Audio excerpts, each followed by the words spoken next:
Hello friends, आपका स्वागत है मेरे चैनल पे। तो जैसे कि आप सभी लोगों को पता है कि आपके आईआईटी, आईसर, आईएससी और या डिफरेंट इंस्टीट्यूट, स्टेट यूनिवर्सिटी जिनसे भी आप पीएचडी करना चाहते हैं उनके फॉर्म लगभग आ रहे हैं और कई आईआईटीज़ के इंटरव्यू चल भी रहे हैं और कई आप लोगों के भी टीएफआर में इंटरव्यू है, उसके रिगार्डिंग आप मेल करते रहते हैं कि सर क्या पढ़ना चाहिए और कैसे आपको तैयारी करनी चाहिए। तो आज की मेरी वीडियो इसी रिगार्डिंग है, जिसमें मैं आपको ये बताऊंगा कि कैसे आप इंटरव्यू के लिए प्रिपेयर कर सकते हैं और कैसे मैंने चीज़ों को किया था और कैसे मैंने इतने सारे इंटरव्यू क्वालिफाई करे।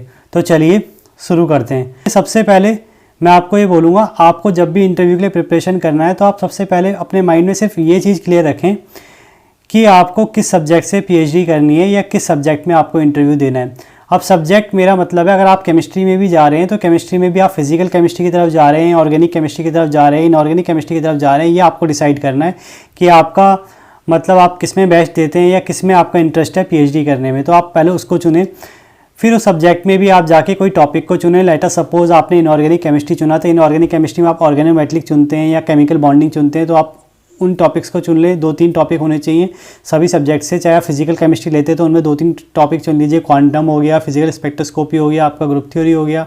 ऐसी ऑर्गेनिक में आप सुन सकते हैं, रिएजेंट्स चुन सकते हैं, नेम रिएक्शन चुन सकते हैं, जीओसी चुन सकते हैं, जनरल ऑर्गेनिक केमिस्ट्री। तो आप ऐसे टॉपिक्स चुन लीजिए और फिर उन टॉपिक्स को आप बुक्स से पढ़िए, किसी अच्छी स्टैंडर्ड बुक से पढ़िए या जिस बुक को आप रेगुलर पढ़ते थे या शुरू से पढ़ते हैं और उसमें आपके सारे बेसिक्स कवर है, उससे पढ़िए।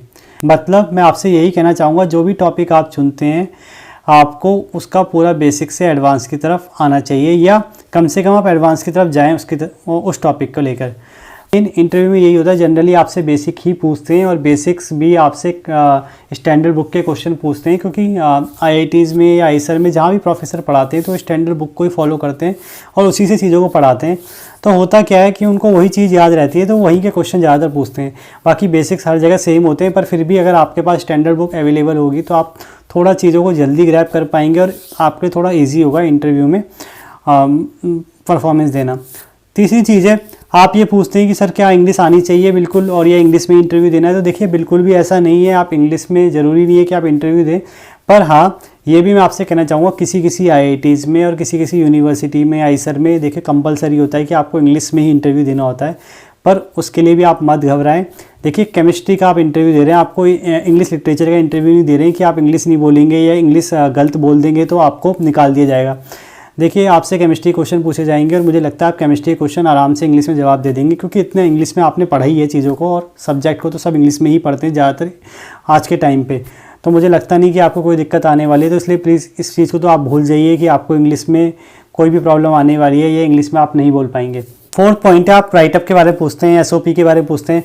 तो देखिए वैसे तो मैं आपको सही से बता दूँ, ये सब बकवास बातें हैं, कोई भी इस चीज़ में फोकस नहीं करता है। अगर आप इंडिया में ही एडमिशन ले रहे हैं किसी स्टेट यूनिवर्सिटी में, आईसर में, आईआईटी में, किसी में भी, तो वहाँ पे रिसर्च इंटरेस्ट राइटअप आपका कोई भी वैल्यू नहीं रखता है। वो मार्क्स जरूर लेते हैं पर उसकी कोई वैल्यू नहीं है। उसे तो चाहे आप कहीं से कॉपी करके डाल दीजिए या जहाँ भी जिस भी टॉपिक में आपको इंटरेस्ट है उसका थोड़ा बहुत ढूंढ ढांढ के आप खुद से बना के डाल दीजिए। या अगर आपको नहीं समझ में आ रहा तो मैं आपको एक रेफरेंस प्रोवाइड कर दूंगा या ये कह सकता हूँ डमी मैं आपको प्रोवाइड कर दूंगा, वो आप डिस्क्रिप्शन बॉक्स में देख लीजिएगा। मेरा राइटअप मैं आपको दिखा दूंगा कैसे आप लिख सकते हैं, तो आप उसको देख के कुछ समझ के डाल दीजिए। तो कहने का मतलब यही है कि आपको इतना ज़्यादा इसको सीरियस नहीं लेना है, आपको सीरियस लेना है अपने सब्जेक्ट में, अपने टॉपिक में। आपकी पकड़ उसमें अच्छी होनी चाहिए रेदर देन आपके इन सब चीज़ों में। और नेक्स्ट क्वेश्चन इसी से रिलेटेड है, आप ये भी पूछते हैं या इस बात से भी डरते हैं कि आपको रिसर्च इंटरेस्ट मतलब रिसर्च करने में तो इंटरेस्ट है पर आपको रिसर्च एक्सपीरियंस नहीं है, तो आपको क्या नुकसान होगा कोई, और ये आपसे कोई ऐसे रिसर्च के क्वेश्चन पूछे जाएंगे। तो देखिए रिसर्च के क्वेश्चन बिल्कुल भी नहीं पूछे जाते हैं, बिल्कुल नेग्लिजिबल क्वेश्चन होते हैं, कभी कभी कोई पूछ लेता है तो, पर ऐसा बिल्कुल भी नहीं है कि आपसे रिसर्च के क्वेश्चन पूछे जाएंगे और या आपको पास एक्सपीरियंस होना ही चाहिए। वैसे तो मैं आपको ये बताऊँ, देखिए आईआईटी में अगर आप जाते हैं तो आपको 50% से ऊपर बच्चे, या किसी भी अच्छी यूनिवर्सिटी में आप जाते हैं तो आपको 50% से बच्चे वही मिलेंगे जो किसी स्टेट यूनिवर्सिटी से या कुछ ऐसी जगह से आए होंगे जिनको रिसर्च एक्सपीरियंस नहीं होता। क्योंकि देखिए जिनको एक्सपीरियंस होता है जनरली वो आईआईटी से, बड़ी बड़ी यूनिवर्सिटी से बिलोंग करते हैं, तो उसके बाद वो वैसे भी फॉरेन में जाना पसंद करते हैं पीएचडी के लिए रेदर देन इंडिया में ही रुकने के लिए। तो आप ये तो भूल जाइए कि आपको जितने भी मिलने वाले हैं वो सब रिसर्च एक्सपीरियंस वाले मिलने वाले हैं। बिल्कुल भी ऐसा नहीं है, आपको आधे से ज़्यादा लोग अपनी तरह ही मिलेंगे जो पहली बार रिसर्च कर रहे होंगे और पहली बार इन सब चीज़ों से रूबरू हो रहे होंगे। देखिए, और साथ में एक और बड़ी चीज़ ये भी है कि पीएचडी में अपने आप में 1 साल मिलता है कोर्स वर्क का, जिसमें आपको सारा रिसर्च एक्सपीरियंस मिल जाता है और सारे रिसर्च के बारे में पता लग जाता है। तो उस कोर्स वर्क में और स्टार्टिंग के ईयर में आप बहुत कुछ सीखते हैं, तो आप खुद ही उस टाइम पे रिसर्च के लिए काबिल हो जाते हैं। तो इसलिए आप भूल जाइए कि आपको रिसर्च एक्सपीरियंस की बिल्कुल ज़रूरत है, या आपको बिना रिसर्च एक्सपीरियंस की चीज़ें आपसे नहीं होंगी। अब नेक्स्ट पॉइंट है, कुछ बच्चे ये भी पूछते हैं क्या टॉपिक डिसाइड करें, कैसे डिसाइड करें। तो देखिए, मैं आपसे कहूँगा, अगर आपसे टॉपिक भी डिसाइड नहीं हो रहा है तो आपके फिर तो ओवरऑल केमिस्ट्री पढ़ के जाइए, या कम से कम जिन टॉपिक में आपकी स्ट्रेंथ है वो पढ़ के जाइए और ये बोलिए इंटरव्यू में कि आप इन टॉपिक्स में इंटरव्यू देना चाहते हैं और आप किसी भी मतलब फील्ड में रिसर्च करने के लिए अपने आप को ओपन रख रहे हैं। आप जिन भी प्रोफेसर में सीट खाली होगी या जहाँ पे भी आपको अच्छा लगेगा एडमिशन लेने के बाद आप वहाँ ज्वाइन कर लेंगे।